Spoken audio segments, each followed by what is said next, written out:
जय भारत, जय जगत। दोस्तों नमस्कार, मैन ऑफ टाइम चैनल में आपका स्वागत है।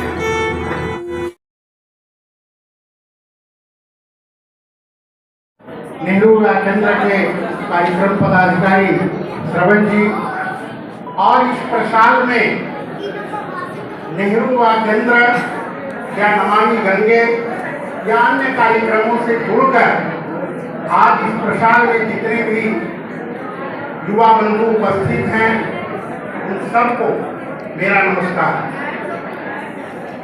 स्वामी विवेकानंद का एक तस्वीर सामने लगा हुआ है और नेहरू युवा केंद्र का जो आदर्श है वह स्वामी विवेकानंद है। बच्चों का मैंने कार्यक्रम देखा तो मुझे लगा कि ये G20 की अध्यक्षता का एक छोटा सा रूप है कि गांव और देरा के बच्चे किस प्रकार से अपने अंदर की प्रतिभा को इस एक बड़े मंच पर प्रदर्शित किया। ये सचमुच में कि प्रतिभाओं से भरा यह देश और इस देश को आजादी के पहले सपेरों का देश कहा गया, मदारियों का देश कहा गया और इस प्रकार से न जाने कितने दीनहीन शब्दों का प्रयोग किया गया। लेकिन जब युवा सन्यासी स्वामी विवेकानंद 1893 में विश्व मंच पे गए तो उन्होंने पूरी दुनिया को भारत की संस्कृति से अवगत कराया, भारत के धर्म से अवगत कराया था, भारत के चिंतन से अवगत कराया था। और आज जो G20 का थीम है, G20 का जो थीम है वह है वसुधैव कुटुंबकम। आप सोचें कि यह आज के उपजे हुए शब्द नहीं है, हमारे वैदिक काल का उपजा हुआ शब्द है कि हमारा जो सनातन जीवन पद्धति रहा वो कैसा था। अयम निजः परो वेति, हम क्या सोचते थे, अयम निजः परो वेति गणना लघुचे क्षाम उदार चरितानाम तू वसुधैव कुटुंबकम। हम पूरी वसुधा को अपना कुटुंब मानते हैं, हम पूरी वसुधा को अपना भाई मानते हैं, हम पूरे विश्व को ही अपना मानते हैं। ये हमारा वैदिक घोष रहा है, ये आज का वो घोष नहीं है। लेकिन हजारों वर्षों की गुलामी के कारण हमारे जो ये उद्घोष थे वो दबे थे। सभी से आग्रह है, कार्यक्रम अपने अंतिम समय पे है, हम लोग यहाँ पे कुछ सीखने के लिए आए हैं, शांतिपूर्वक आप लोग सुने। यहाँ से कुछ सीखे, अपना समय दिया है तो कुछ आपसे आग्रह सीख के जाए, चुपचाप शांति बनाए रखें, आपसे आग्रह है।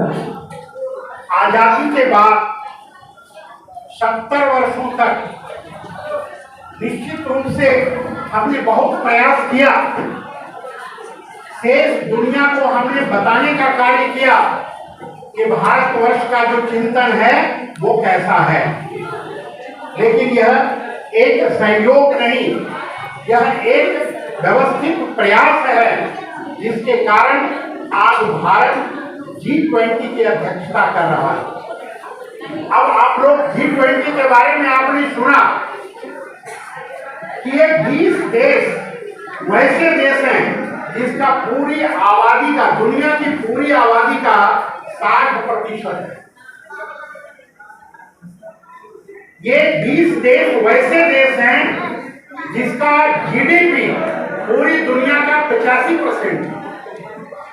और यह देश, ये G20 का 20 देश वैसा देश है जिसका व्यापार पूरी दुनिया का 75%।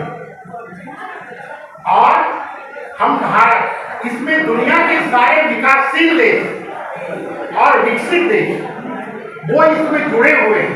इस 20 में से आप पता करेंगे कि कौन कौन से देश विकसित है, तो अमेरिका है, जापान है, फ्रांस है, वो सारे देश इसमें जुड़े हुए हैं।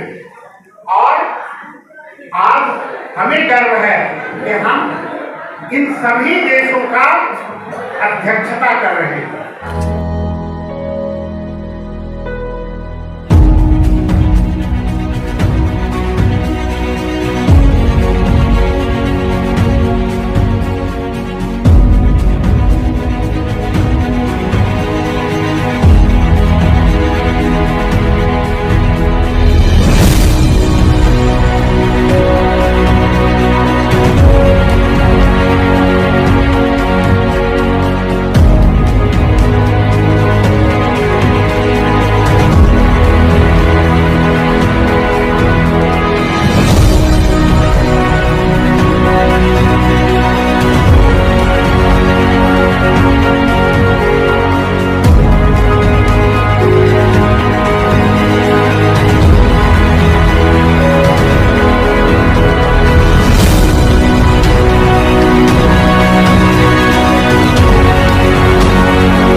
माननीय मोदी जी ने,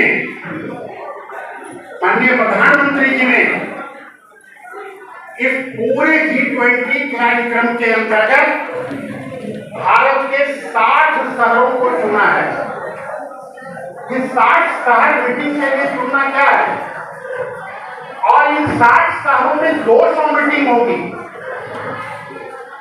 ये 200 मीटिंग 60 शहरों में होना, यानी भारत के सभ्यता, संस्कृति, रहन सहन, आचार विचार, व्यवहार, इन तमाम बातों से हम शेष दुनिया को अवगत करेंगे।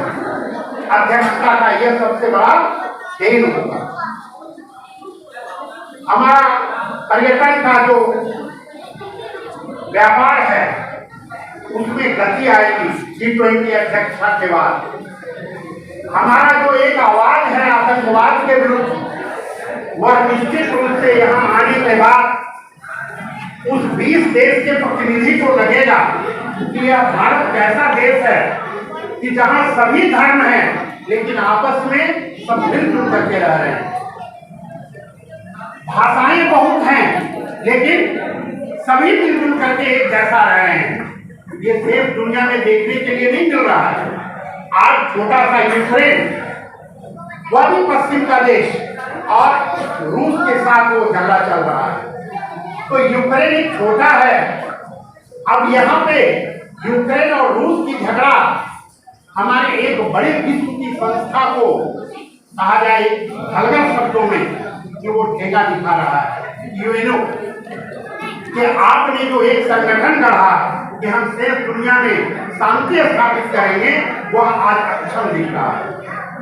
और भारत ने उस यूएनओ में बैठ कर करके अपनी बातों को, जो विकसित राष्ट्र हैं उनकी बातों को बड़ी दावेदारी के साथ रखा कि आप जो 5 लोग हैं वीटो पावर यूज करने वाले, आप 5 ही नहीं रहे।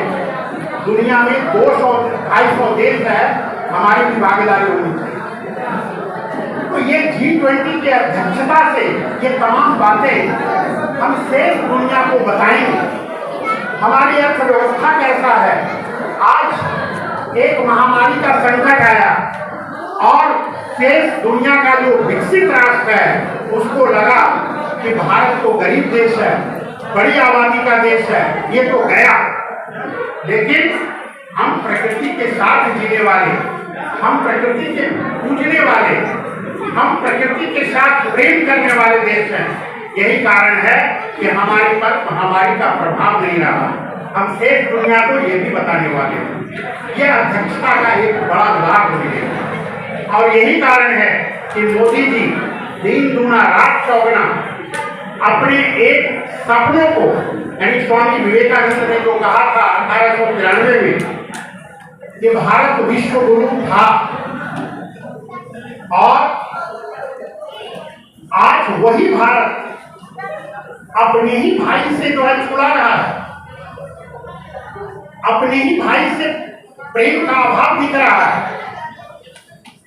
लेकिन उन्होंने कहा था कि वह समय दूर नहीं है कि भारत माता पुनः विश्व के सिंहासन पर एक विद्यमान होकर के आरूढ़ होगी और पहले से ज्यादा विश्व। वो लगता है जैसे सूर्य के उगने के पहले जो लालिमा है वो दिखाई दे रहा है कि भारत दुनिया के बीच में जब हमारा यह राष्ट्राध्यक्ष खड़ा होता है तो लगता है कि यही पूरी दुनिया का प्रतिनिधित्व कर रहा है।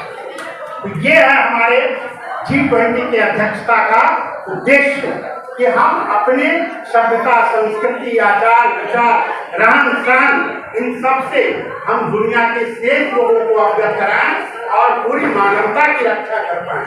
क्योंकि आज पश्चिम के देश आपस में ही लड़ने के लिए आमदा है, परमाणु युद्ध करने के लिए आमदा है। आज भारत उनको एक संदेश देना चाहता है और हमारे जो राष्ट्राध्यक्ष हैं माननीय मोदी जी, इनके ऊपर में पश्चिम के देशों का भी एक विश्वास है कि यही एक व्यक्ति है जो पूरी दुनिया में शांति का संदेश दे सकता है।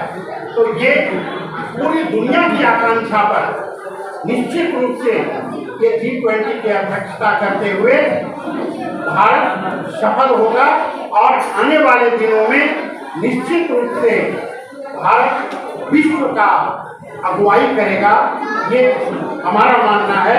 और ये स्वामी विवेकानंद का चिंतन है युवाओं के लिए, जो आज हमारे भागलपुर जिले के सुदूर दियारा से आए हुए, ग्रामीण क्षेत्र से आए हुए जो प्रतिभावान भाई और बहन हैं, उन सबको स्वामी जी का उस संदेश को याद रखना चाहिए। मैं उन्हीं के उस संदेश से इस वाणी को विराम दूंगा कि उठो, जागो और तब तक नहीं रुको जब तक लक्ष्य की प्राप्ति न हो।